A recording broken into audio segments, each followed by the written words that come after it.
Assalamualaikum warahmatullahi wabarakatuh.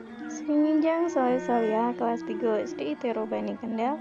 Alhamdulillahirobbilalamin. Ing dina Senin iki awake dhewe saged sinau pembelajaran basa Jawa kelas 3 pertemuan 3, yaiku sinau bab keguritan utawa puisi Jawa sing judule Raden Werkudara bareng Usani. Raden Werkudara.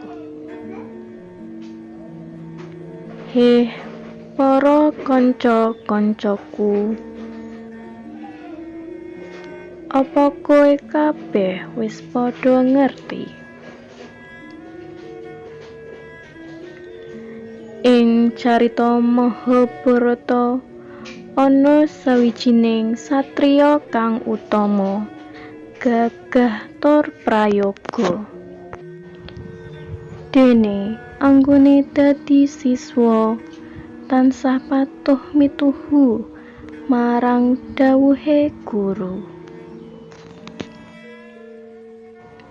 Werkudara iku jenenge satriya kang luhur budine, gedhe lelabuhane,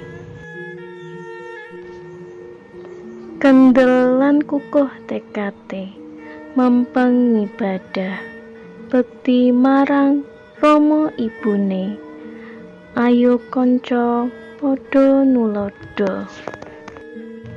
Alhamdulillahirobbilalamin. Saleh-salihah wau niku tulodo utawa contone geguritan puisi Jawa tentang Raden Werkudara.